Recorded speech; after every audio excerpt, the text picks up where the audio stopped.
morning sa mga makapanood nito. Sa makapanood nito, good morning. Okay, ang ating kwento sa araw na problema nitong aking headset, guys. Kaya mahina man maka-pick up ng boses.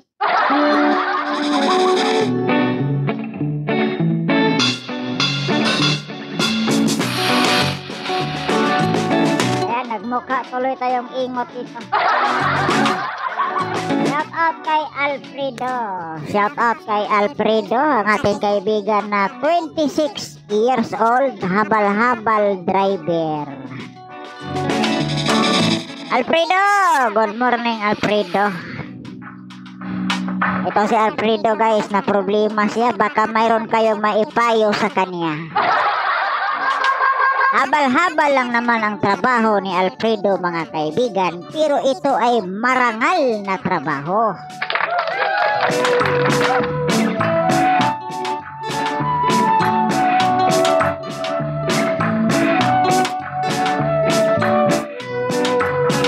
Iba ang trabaho sa habal-habal driver, marangal yan.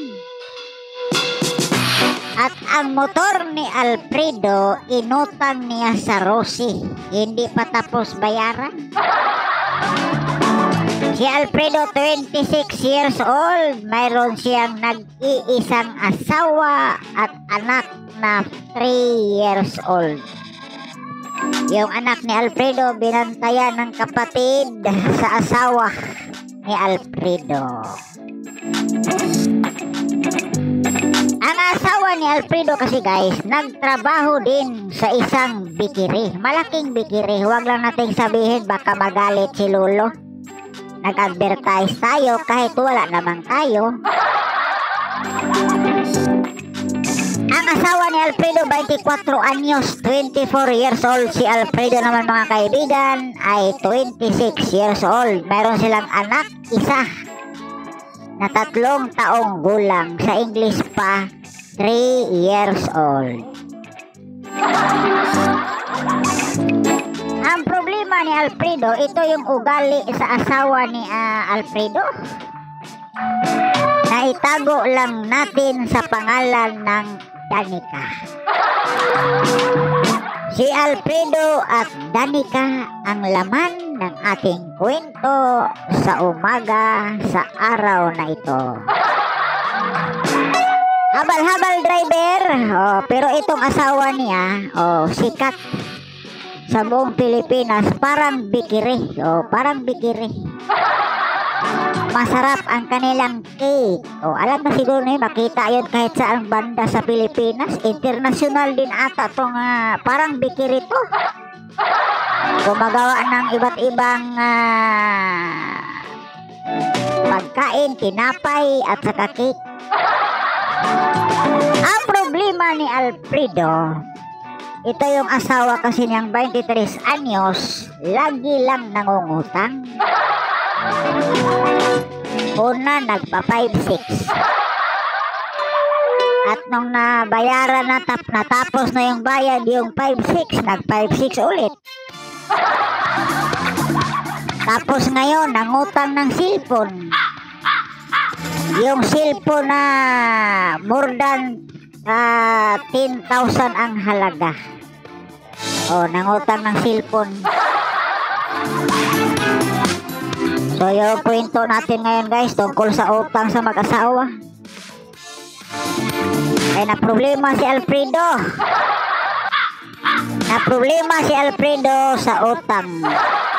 Dahil dito sa utang sa asawa ni Alfredo, si Alfredo na-problema kay habal-habal driver lang ang trabaho niya.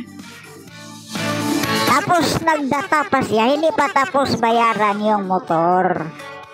Sabi ni Alfredo, habal-habal driver lang ako, Kuya LM. Pero hindi siya ipagmayabang, minsan maka-jackpot. Maka 800 ko isang araw. Wow, ganda, no? Nasa city kasi siya. Nasa city si Alfredo, naghabal-habal. Gamit ang kanyang motor na inutang. Pero minsan, Kuya LM, maliit lang yung kita ko. Maliit lang yung maiuwi ko sa bahay. Pero at least meron akong maiuwi na 200. 200 pinakamaliit na yan, Kuya LME. Oh, grabe, no? Yung mga habal-habal driver natin, mga kaibigan, yung kaibigan ko, 200 daw pinakamaliit na maiuwi niya sa bahay. Tumambay siya sa mga mall o sa mga grocery, minsan sa butika. At kung may lalabas na magdala ng kung ano-anong nabili, alokin niya, ma'am or sir, habal na. Oh, sabihin ni Alfredo, ma'am, habal ta. Oh, habal. Ito talagang mga Pilipino, mahilig shortcut. Ang habal-habal, sabihin na lang habal. Ang liluan, sabihin na lang luan. Ang konsolasyon, sabihin na lang lasyon. Ang tanong ni Alfredo ngayon, ano daw gagawin ni Alfredo? Sa kanyang asawa na panay utang. Ngayon yung asawa niya, nilayasan siya. Nilayasan si Alfredo sa asawa niya. Kasi 3 ang pabalik-balik sa kanilang bahay para sisingilin sila. Kaya nga si Alfredo hindi na umuwi ng bahay pag-araw, gabi na. Umalis si Alfredo, madilim pa, pag-uwi, madilim na. O biruin ninyo, pag-alis ni Alfredo, madilim na. Ngayon, pag-uwi niya, madilim pa. Pag-uwi niya, madilim na. Hindi siya umuwi kasi baka ang mangyari kasi parang nagbanta yung isang nautangan ng asawa niya. Kasi nung naabutan siya, sabi niya, nasaan ba tong asawa mo? Bakit hindi nagbabayad ng utang? Sabi ko, umuwi sa kanila. O yung sabi ni Alfredo daw, umuwi sa kanila. Yun ang sabi ko, Kuya LME. Sabi niya, sino magbabayad itong utang? Daming sinasabi na parang nananakot. Uminit yung ulo ni Alfredo. Sabi niya, balikan nyo lang sa sunod na araw, baka makauwi na yung tawagan ko. Kasi papunta na akong trabaho. Sabi niya, ikaw na lang magbayad dito, sir, kasi asawa mo yung nangungutang. Sabi ni Alfredo, wala kasi akong pera. Dahil habal-habal ang trabaho ko, maghanap pa nga ako ng pasahero para makaalmusal, makapananghalian, makahapunan. Utang. Alam mo ba, bakit ang hilig-hilig yung mangutang kayo?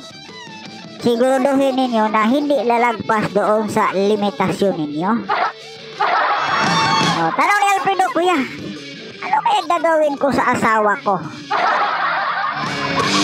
Yun, naging tanong Alfredo na ikaw lang talaga ang makasagot. Kasi nagka-problema kayo dyan sa asawa mo dahil sa utang. Usapin mo na lang yung asawa mo. Nagtrabaho siya, malaki pala. Minimum yung sahod sa asawa niya, guys. Tapos utang dito, utang doon. Alam nyo, guys, ha? Hindi kayo inutil physically at gusto nyo magkaroon ng kung ano-anong bagay. Unahin niyo yung mga pangangailangan, yung mga tinatawag na daily needs, ha? Daily needs, hindi yung daily wants. Mangungutang ka dahil gusto mo. Hindi mo naman kailangan. Hindi naman makakatulong sa buhay mo. Diba? Alfredo, so kausapin mo lang yung asawa mo, Alfredo. Sabihin mo na umuwi ka dito, harapin mo yung mga nautangan mo.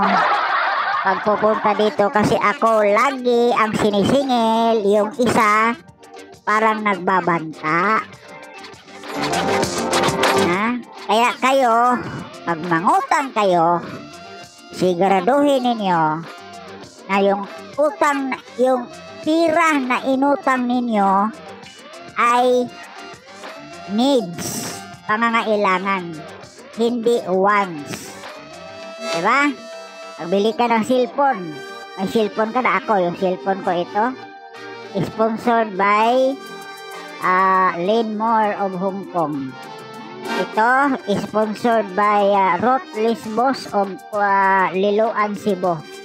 Ito naka-video, sponsored by Lady SP and Onyo Clakwat Zero. This is not my wants. I don't want this, but I need this. That is different. Different, magkakaiba yung kailangan mo at sa gusto mo. Kailangan ko to. O sabihin ko, hindi ko gusto to kasi wala akong pambili. Kailangan ko, naghanap tayo ng sponsor. Salamat sa ating mga sponsor. Pag hindi na kailangan, huwag na piliting angkinin ang mga bagay-bagay na hindi na kailangan. Pero yung mga kailangan, yun ang pagsikapan ninyo. Hindi yung mangutang ka dahil gusto mong ganito, gusto mo ng ganon. Naiinggit ka kay kapitbahay, may ganito sila, may ganon sila, kayo wala. Hindi yun. Yun ang nakakasira sa pagkatao mo, sa pamilya mo, at sa buong buhay mo. Utang.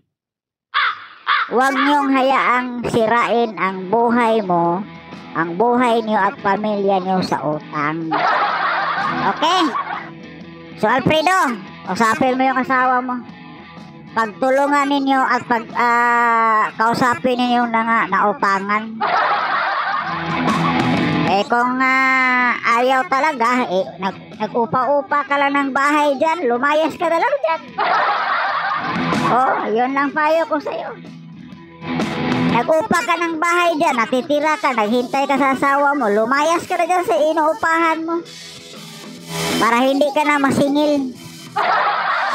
Kasi yung asawa mo, nagduda ko, lumayas yun dyan sa inuupahan nyo para hindi masingil sa utang. Ngayon, ikaw na iwan dyan, ikaw talaga ang sisingilin. Kaya ang payo ko sa'yo, ito na lang, lumayas ka dyan sa tinitirahan mo. Lumayas ka, hindi naman ikaw nakapirma. Hindi naman ikaw nakapirma. Ikaw ba nakapirma? Hindi naman asawa mo naman nakapirma eh. Ibig sabihin, asawa mo ang may problema, asawa mo ang nangutang. Hindi siya dapat habulin. Pero ikaw talaga mahabol-habol kasi nasa bahay ka pa nakatira. Lumayas ka dyan sa bahay na yan. Lumipat ka ng boarding house. Yung medyo malayo. At huwag mong ipaalam dyan sa taong makapaligid sa iyo ng mga marites. Kasi baka ituro nila, ay nandun, lumipat doon. Lumipat doon sa sa kabilang kanto kasi maraming nautangan. Okay? Thank you for watching guys. And hopefully you can like and subscribe LM8 TV Vlog.